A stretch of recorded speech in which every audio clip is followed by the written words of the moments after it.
Hi hello नमस्कार दोस्तों, मेरा नाम है सौरभ। आप देख रहे हैं इंडियन एफपीएस गेमर। अगर आप इस चैनल पर नए हैं तो प्लीज़ चैनल को सब्सक्राइब करें। तो आज हम बात करने वाले हैं एसएसडी के बारे में। भाई ये एसएसडी क्या मतलब इंपॉर्टेंट रखती है कि नहीं रखती, क्या हमें जो हार्ड डिस्क होती है उससे ये एसएसडी पे अपग्रेड करना चाहिए नहीं करना चाहिए, अगर अपने लैपटॉप या कंप्यूटर ले लें उसमें एसएसडी हम लें या ना लें, इन सब सारी चीज़ों के बारे में बात करेंगे कि ये कितनी जीबी तक लेनी चाहिए।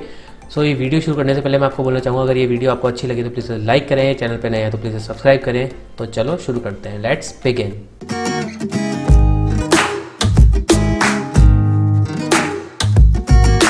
तो चलिए यार, ये वीडियो शुरू करने से पहले हम कुछ चीज़ें क्लियर कर लेते हैं कि जैसे एसएसडी होती क्या है। देखो, एसएसडी होती है सॉलिड स्टेट ड्राइव, ठीक है। इसका काम वही होता है जो आपकी हार्ड डिस्क का काम होता है। हार्ड डिस्क तो सबको ही पता होगा कि वो स्टोर करती है, वही काम इसका भी होता है। तो अब मेन बात आती है कि इसमें डिफरेंस क्या है। भाई हम इसमें अपग्रेड क्यों करें या ये क्यों लें, हार्ड डिस्क क्यों ना लें। तो भाई जो एसएसडी होती है ये एक नई टेक्नोलॉजी है। जो हार्ड डिस्क है वो थोड़ी पुरानी है। हार्ड डिस्क में क्या होता है कि एक डिस्क होती है, वो घूमती रहती है और उसमें आपकी फाइल सेव रहती है, जबकि एसएसडी में ऐसा कुछ नहीं है। एसएसडी में होती है कुछ चिप्स लगी रहती है, जैसे अपने रैम में चिप्स लगी रहती है ना, वैसे इसमें चिप्स लगी रहती है। इसमें कोई क्या बोलते हैं, कोई मूविंग पार्टिकल नहीं होता। तो इस वजह से क्या होता है, इसको एक बेनिफिट मिलता है कि ये फास्ट होती है। एसएसडी भी जो होती है ना वो दो तरह की आती है। एक तो वो आती है 2.5 इंचज़ की, जो ऐसी बड़ी सी आती है, और एक आती है जो M.2 कहते हैं, जिसे हम NVMe। वो क्या होती है, वो बहुत छोटी होती है, वो आपके मदरबोर्ड में लग जाती है। बट हाँ, वो उसके लिए भी अलग चीज़ होती है कि मदरबोर्ड में अगर वो ऑप्शन है तभी लगती है, अगर ऑप्शन नहीं है तो वो नहीं लगती। बट हाँ, जो क्या बोलते हैं वैसे आती है ना 2.5 इंच वाली, वो लग जाती है कंप्यूटर में, उसमें कोई इशू नहीं होता।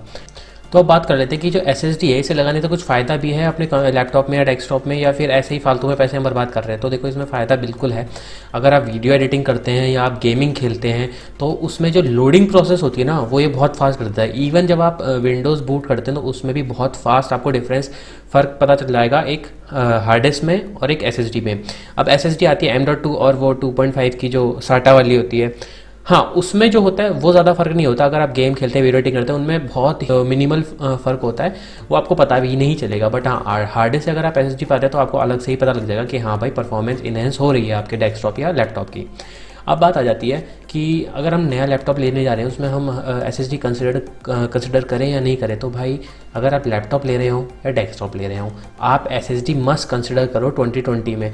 क्योंकि भाई एसएसडी एक ऐसी चीज़ होती है ना, वो आपका एक तो बूट को फास्ट कर देती है, ऊपर से आपका जो मतलब चीज़ें होती है ना वो जल्दी जल्दी फास्ट लोड होती है, तो आपका ना वो अटकने वाली चीज़ खत्म हो जाती है। जो अपन रिफ्रेश मारते रहते हैं ना, वो आप भूल ही जाओगे कि भाई ये रिफ्रेश मारना भी कुछ होता है। तो चलो अब बात कर लेते हैं कि हम कितने जीबी एसएसडी लें और कितने जीबी हमारे काम के अनुसार हमें ज़रूरी रहेगी।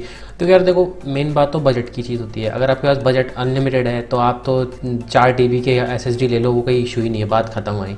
बट हाँ, अगर आप बजट के हिसाब से कंसिडर करते हो तो देखो, जो अपनी एसएसडी होती है वो स्टार्ट होती है 120 GB से लेकर 4 TB तक, ठीक है। 120 GB मैं तो कहूँगा मत ही लो, आज के टाइम तो बिल्कुल भी मत लो, क्योंकि तुम उस पर विंडोज़ डालोगे वो आधी तो वहाँ बढ़ जाएगी। बाकी की अगर उस पर आप इक्का दुक्का कुछ और फाइल वाइल डाल ली तो वो एसएसडी जो 120 GB वाली वो 75% या 85% बढ़ते ही थोड़ी हल्की सी स्लो हो जाती है। देखो, ये बात है और ये फैक्ट है ये चीज़।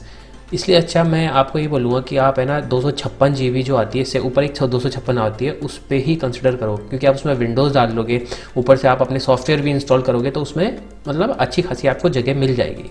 बट हाँ, फिर वही वाली बात है, अगर आप थोड़ा आगे जा सकते हो, पुश कर सकते हो, तो 500 GB पे करो। उसमें ये फ़ायदा है कि अब देखो, मैं खुद 256 GB जो वाली एसएसडी आती है मैं वो खुद यूज़ कर रहा हूँ, और मेरे को पता है अगर मैं एक गेम के अलावा दूसरा गेम अगर मैं इंस्टॉल करना चाहूँ तो वो मैं नहीं कर सकता। फॉर एग्जांपल, अगर आप कॉल ऑफ ड्यूटी, वॉरजोन या ऐसे बड़े बड़े गेम अगर आप करते हो तो वो एक ही कर पाओगे इस पर। अगर आप सोचो कि हम दो बड़े बड़े गेम कर ले तो वो नहीं कर पाओगे, वो स्पेस भर जाएगी, क्योंकि आपके पहले से ही सॉफ्टवेयर इंस्टॉल्ड है, उस पर ड्राइवर इंस्टॉल्ड है अलग अलग, और उसके बाद फिर तुम गेम भी इंस्टॉल कर रहे हो, तो वो नहीं हो पाएगा। बट हाँ, एक डेढ़ बोल रहा हूँ, 1 या 2 गेम आप करोगे तो वो चीज़ आपकी इंस्टॉल हो जाएगी उसमें। अब बात आती है कि 500 GB आप कंसिडर कब करें। देखो, 500 GB जब आप कंसिडर करें जब आपको सिरदर्द नहीं लेना कि भाई एक गेम अनइंस्टॉल करके मैं दूसरा फिर इंस्टॉल करूँ फिर खेलूँ। अगर ये आपको ये सिरदर्दी नहीं चाहिए तो आप 500 GB कंसिडर कर सकते हो। उसमें ये होगा कि आपको अच्छी खासी स्पेस मिल जाएगी, आप आराम से, आपका वो सिरदर्दी खत्म कि भाई अनइंस्टॉल और इंस्टॉल वाली। तो 500 GB वहाँ आप कंसिडर कर सकते हो। बाकी उसके ऊपर फिर तो 1 TB आती है, फिर तो और मतलब वही है, जितना मीठा डालोगे उतनी खीर वो मीठी होती जाएगी। अब आप जितना पैसा डालोगे वैसी बढ़ती जाएगी। अब 1 TB ले लोगे फिर तो और सिरदर्दी खत्म, दबा दब आप सीधा गेम इंस्टॉल मारो, आप मतलब प्ले करो, तो वाली बात होती है। तो मेन बात यही है कि मैं तो यही बोलूँगा, अगर आपका एकदम बहुत ही बजट टाइट है ना, तो अगर फिर भी आप 256 पे जाओ 120 तो तब भी मत जाओ। और अगर आप 256 लेते हो तो उसके साथ हार्ड डिस्क ज़रूर लेना। अगर आप हार्ड डिस्क नहीं लेते तो आपका गेम वहीं खत्म है, क्योंकि आप फिर अब 256 में कितना भर लोगे भाई, फ़ोटो वीडियो बहुत सारी चीज़ें होती है, कहाँ का डालोगे। हाँ, अगर आप 256 पे जाते हो तो एक हार्ड डिस्क ले लो 500 GB की कम से कम, या फिर क्या बोलते हैं 1 TB वाली आप हार्ड डिस्क ले लो। तो आपकी प्रॉब्लम सॉल्व, विंडो इंस्टॉल हो जाएंगे, एक दो गेम इंस्टॉल हो जाएंगे उस पर, यहाँ प्रॉब्लम सॉल्व। और अगर आप 500 GB कंसिडर कर रहे हो तो भी आप अगर हार्ड डिस्क लेना चाहो, अगर आपका ज़्यादा काम है सेव वेव का, तो वो भी आप कर सकते हो। बट हाँ, 256 या 120 चलो आप लेते हो, आपका बहुत बजट टाइट है, तो भी आप अगर अभी 120 GB लेते हो तब भी आपको हार्ड डिस्क तो वो तो लेनी पड़ेगी, ठीक है। बट हाँ, अगर आप ये कहते हो कि यार मेरे को नहीं चाहिए SSD, मेरा बजट बहुत टाइट है, आप मेरे को हार्ड डिस्क ही दे दो, तो उस टाइम में कहूँगा 120 GB आप ले लो। आप सिर्फ विंडोज़ इंस्टॉल कर लो, चाहे बेशक आप गेम हार्ड डिस्क में खेल लो, क्योंकि भाई साहब उससे बहुत फ़र्क पड़ेगा आपके बूट पे ना, बहुत ज़्यादा फ़र्क पड़ेगा जब आप SSD यूज़ करते हो हार्ड डिस्क की जगह। तो ये हो जाता है। तो अब बात कर लेते हैं कि अगर हम लैपटॉप लेने जा रहे हैं तो उस पे हम कंसिडर करें कि नहीं करें SSD। तो भाई साहब देखो, आजकल के जो लैपटॉप हैं वो मोस्टली SSD वाले ही आ रहे हैं।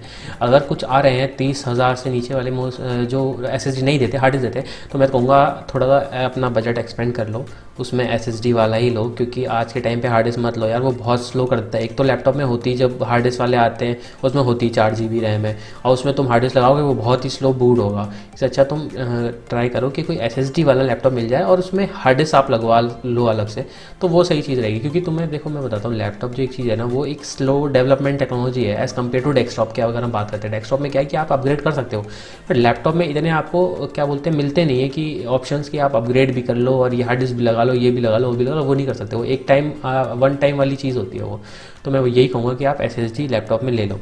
और मैं ये बात करता है SSD की, हाँ मैं ये कहूँगा अगर आपको आपका बजट की ज़्यादा दिक्कत नहीं है, मीडियम बजट है, तो मैं कहूँगा 500 GB आप ले लो, क्योंकि वो एक स्वीट स्पॉट होता है। अगर आप प्राइस परफॉर्मेंस और कैपेसिटी की बात करो ना, वो सबसे बेस्ट जगह है 500 GB। अब देखो मैंने 500 GB क्यों नहीं ली, क्योंकि देखो यार मेरा था बजट बहुत ज़्यादा टाइट। इनकेस अगर मेरा बजट थोड़ा और सही होता तो मैं पक्का 500 GB पे अपग्रेड कर लेता, पर मेरा था बजट टाइट, इसलिए मैं 256 GB ले लिया और एक 1 TB की हार्ड ले ली, तो मेरा काम उतना था। और क्योंकि मैं मेरा यही है कि एक गेम मैं जब ख़त्म कर लेता हूँ उसके बाद ही मैं दूसरा गेम इंस्टॉल करता हूँ। अगर आप ऐसा सीन है तो आप 256 भी ले सकते हो अगर आपका बजट टाइट है तो, वरना 500 GB पे जाओ। तो बस यार फिलहाल इस वीडियो में इतना ही। अगर आपको वीडियो अच्छी लगी तो प्लीज़ लाइक करें, और आपके कोई भी डाउट है इस सब चीज़ों को लेके तो प्लीज़ कमेंट करके हमें ज़रूर बताएं। मिलते हैं आपको अगली वीडियो में, तब तक के लिए बाय बाय, टेक केयर, नमस्कार।